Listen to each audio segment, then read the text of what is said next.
we will be hearing from Paola from UNICEF. Paola, are you online and ready? Yes, I am. Yeah, you're now an award-winning Yammer and Viva Engaged Community Champion. Brilliant. Amazing. Can you see me? Can you all see me? Can you see the presentation? Can, yeah. And I think what you're going to do is present, isn't it? And then I'm going to ask some questions along the way. Oh, wonderful, wonderful, Gemma. I can't wait. So I just want to, as a segue to your beautiful message, the greetings. I just wanted to add my Italian, buon Natale and buon anno 2023 for everyone, to everyone. So that's going to be my start. I love the festive note.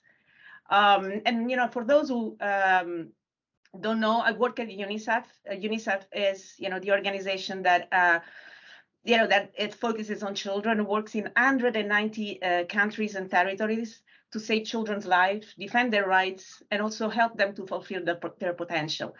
And as we say, we never really give up. And so that's why digital communities for us are incredibly critical, absolutely critical, because help us to connect 22,000 people around the globe, dispersed workforce in all these countries and culture.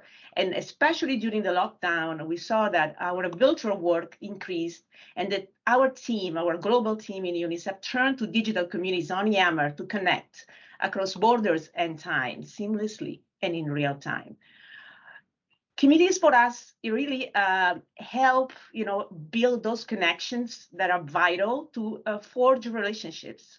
And those relationships are really critical to make us work together, empower each other to achieve even more and saving more lives. And the story I'm going to tell you is a story of a great, accomplishment over the past year and so after the lockdown, where we managed to grow the network.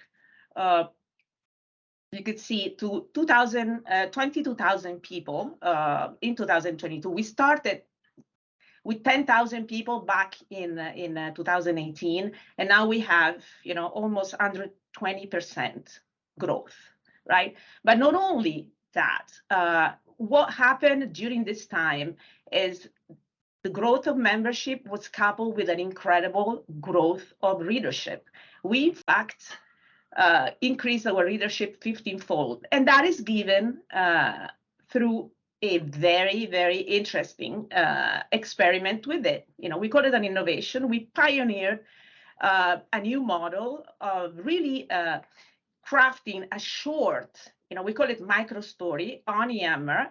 It's a 100-word summary that really captures the essence and the evidence of what we do in real time.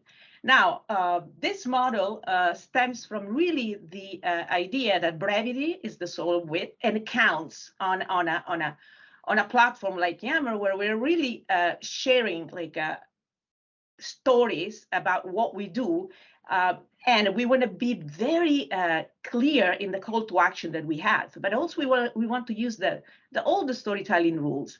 And so how the micro story came and what it is.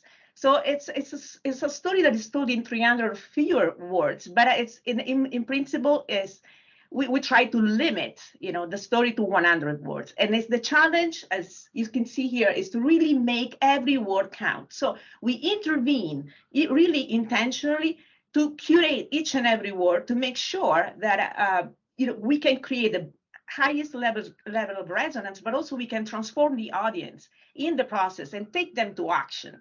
And I have, a couple of very interesting, beautiful, exciting examples of these stories and how they moved our colleagues from all over the world to take some very, very important action in what they do. And so here's the first one. And this is the story of a very serious emergency that we have, the war in Ukraine, and how the organization is helping, through our country offices, neighboring offices around Ukraine, but also in Ukraine itself. And around March, we had this very compelling call to action to join this frontline initiative, where basically UNICEF staff are encouraged to join all these countries and help the cause in Ukraine. And so we did this call to action, and we had less than 24 hours, over 12,000 impressions, views. But not only, we had the most incredible reactions and comments from all over the world from people saying, like, I'm going to join right now the front line. I'm going to help our colleagues in Ukraine. And that was incredible, watching the commitment, the passion, and the absolute transformation of the audience also in the process of all our members, community members in the UNICEF community. They just joined after one after the other because they were compelled by the colleagues and their comments. So that was incredible moment for all of us. And of course, the results of this is that many more people join the front lines. And with that call to action, we help the organization to deploy the best, the most resourceful people on the ground. Second story that I wanted to share, which is also is a more of a technical story, but very important because we have many of these technical stories in UNICEF. It sometimes is very difficult to capture people's attention around projects that, even if they're very, very exciting in nature, sometimes the story is not told in a way that really captivates the audience. And so we have this wonderful project that we actually do with Microsoft. It's called Primero. It's an information digital system that we help to create to make sure that we help the digital transformation and digitalization of many of our sensitive records in relation to child abuse, domestic violence, etc. It is widespread in more than 70 countries. Not too many people know about it, but the implementation is really what makes UNICEF very proud, because it was a really a transformation of a manual, right, recording system into something that is digital. So we did promote this Primero and its implementation in Cambodia by really crafting a short story and calling really our colleagues to share where else in the world Primero was implemented, what we do with that, what are the challenges, the opportunities, what we learned from that. So in less, again, than 24 hours, we got all these impressions, we got all these reactions, but also he had comments sharing the implementation of Primero, what they were learning, with quotes from leaders on the ground from different countries, really telling us this is what we do. And with that, and then let's take it to the next level. Let's learn from more people, and let's ask for help when we need it. So we also help to connect the people around Primero, the people that were not otherwise connected to anything that has to do with the platform. So that was really important. And what counted was the call to action, which was really simple and concise. And because the story was powerful and was basically capturing the essence of it, we also role model, capturing the essence of other implementation of the tool through the comments, which was really impressive. It's how our colleagues are really role modeling this microstory model. The third example is another exciting one. And it's about drones, medical drones, which we use during COVID, but also we use, even most, urgently during the outbreak, the various polio outbreaks, but also the Ebola outbreaks. And then these drones are like an innovation, a total innovation. They're saving lives. They're cutting really the time for delivery of medical supplies, vital medical supplies. And as we showcase an example of, how we use medical drones in Rwanda with these stories, short stories, you see the impression, the number of impressions. As a total surprise, we got many countries, starting with Malawi, Ghana, and then we went to Asia also, Pakistan, and then go back to Western Central Africa, to Senegal, showcasing what they're doing with the medical drones. And then these countries, again, and these colleagues didn't know about it. They got excited, and they tried also to explain what was the difference between the different implementation of it technically, but also they were so proud to share what that type of innovation can do, in real time and saving lives. That was really, really special story. And we're very, very proud that, with Rwanda, we opened up, all the beautiful stories of medical drones in UNICEF, and now we're innovating with technology again.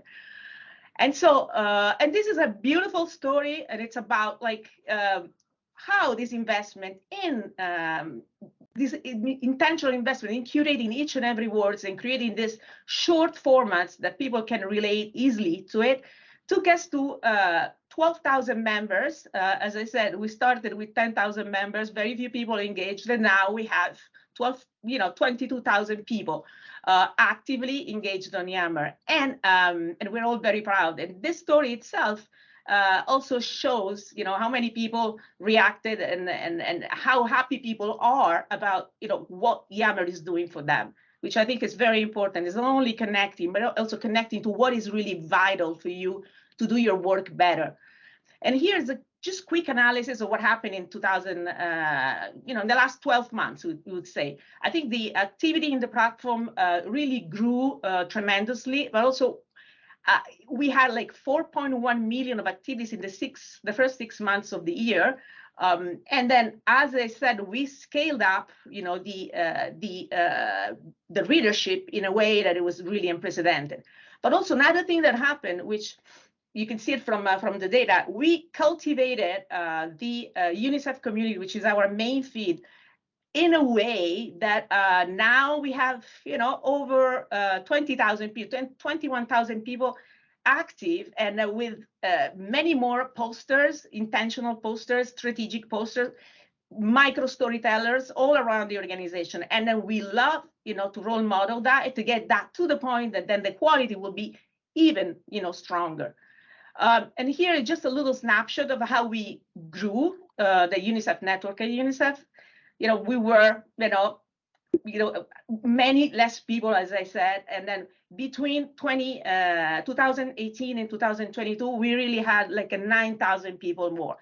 Most of it, accounts for the time of the lockdown. I would say like 6,000 people since 2020, which is really amazing, and helped us to showcase how a very more strategic and deliberate use of Yammer can build, safe space, trust, but also create that kind of a very strong connection between what's in it for you. Like, I do my work better, and I promote the visibility of my work wherever I am, whether I'm a leader or I'm someone else in a country office. So it became a very democratic and I would say channel to make sure that, and safe channel to make sure that we are all, part of the same community, and we empower each other to achieve more.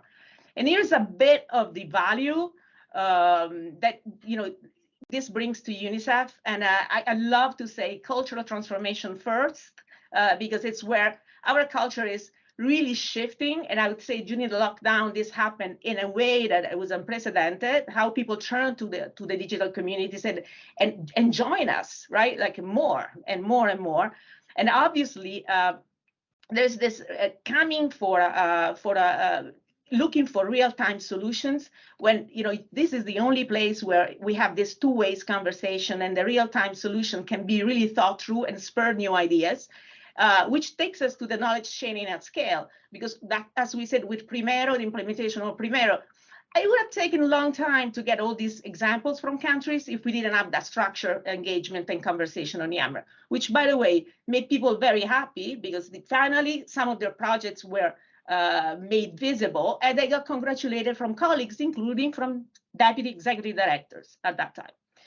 So, and here I wanted to say something very important. We've been, of course, we love measuring the impact of each and everything we do on Yammer, and we're so grateful that we have Soup Analytics that help us really to do that in real time and with such a depth.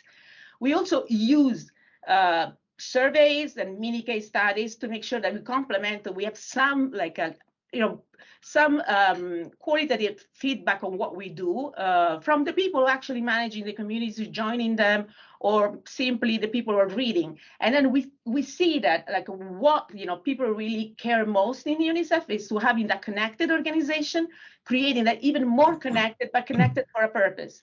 And also being part, this is really clear for us, being part of a group or a community that really makes a difference for the way you work. And you can show how you can make a difference, right, to all your other colleagues. And of course, I mean, what we love to do to take this to is to a much more innovative workforce, because we see that the serendipity and the sharing of ideas, the example of the drones, knowing that all this innovation is taking place and people are influencing each other, you know, to achieve even more is really gratifying, but it's also showing like the value of Yammer as a channel for really fostering innovation. And here's the way, is a little snapshot of how we really capture the best of this conversation using Soup Analytics, the most engaging posts, and then we go back to them, we analyze them, and we really actually love to see how they take, you know, they take our colleagues to the next level, how they follow up on that, and how we can emphasize them, even curating more micro stories. And here, I just want to leave you with what our staff, you know, 22,000 people in out of 190 countries and territories. Some of them have said these things about why joining Yammer and participating in Yammer is really doing for them, and what, you know, they feel and the value. So I'll leave you with that, and I'm very happy to connect with you and have, you know, and listen to your questions and comments and reaction. Thank you. Thank you so much, Paola. Such an inspiring story, I think. And I think the fact that your micro stories, that you definitely make every word count, and the love to your call to action so people know what you're asking of them. I just think it's incredible. Really, really great. So we do have some questions that I'm going to ask. So amazing to see the impact of powerful storytelling. Did you use other communications to drive people to Yammer to check out your stories? Yes. So this is a fantastic question. So what we use, is in the title of the presentation, it's really what we call it an omni-channel approach. So we try to reach it, you know, every colleagues that we have, and we understand we're very mindful that they have different digital habits.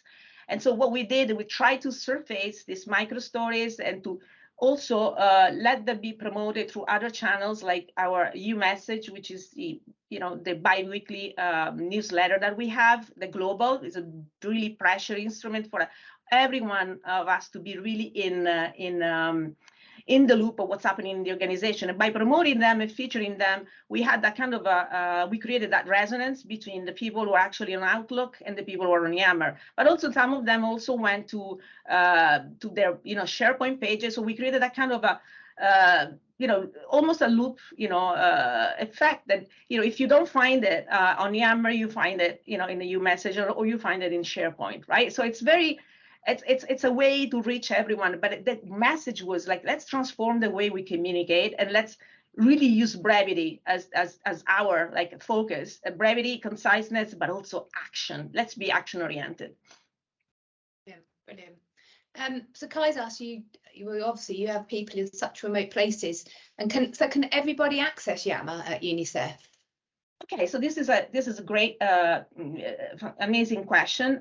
So I think a couple of years ago, we had some issues. We could not reach all the people, right, in the organization, because many of our staff were not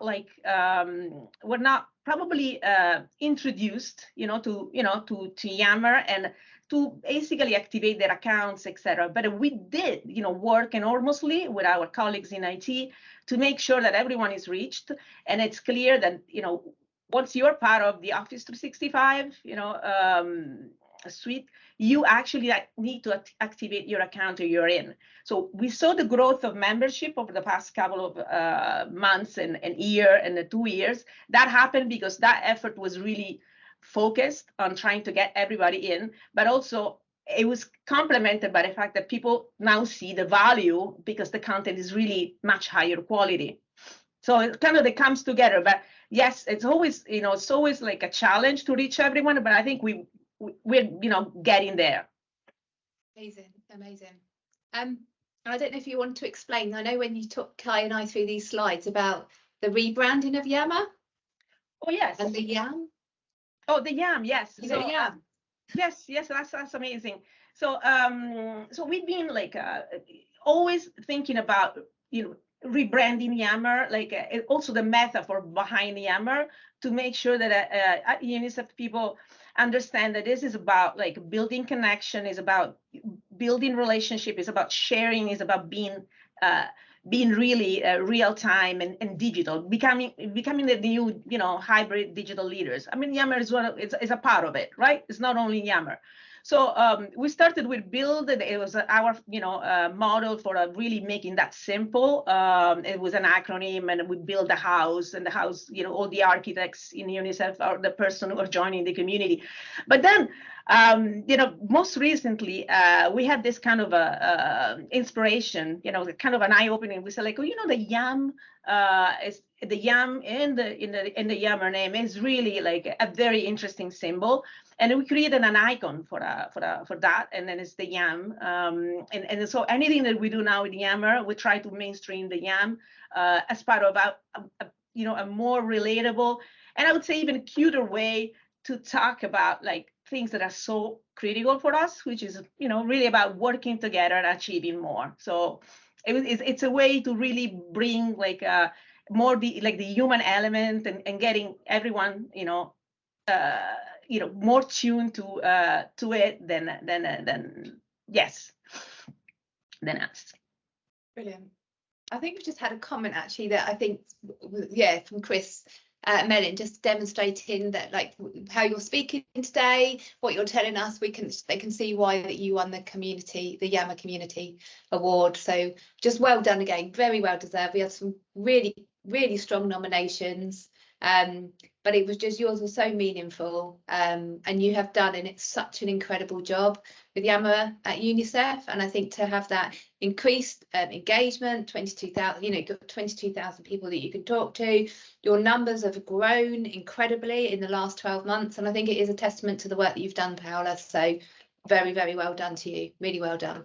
Oh, thank you so much, Emma, and thank you so much for the people who nominated me and for this incredible award. And as I said before, I think like the credit goes to all the people in the community who actually, you know, are driving also the adoption. I've been really, you know, loving, you know, to guide this and lead this and role model this as much as possible with the team I work together. But I think, you know, the way they have shown that, you know, they trust the platform, and they trust, you know, the curation of its content, and taking Yammer to the next level, including storylines. You know, I think our micro story happened before the storylines, and it's just a little bit of our internal like a precursor. But we love really to embrace, you know, new ways of using the power of storytelling to create like a transformation and ignite action in the network for children. Amazing. Amazing. Thank you so much. Thank you so much. It's really interesting.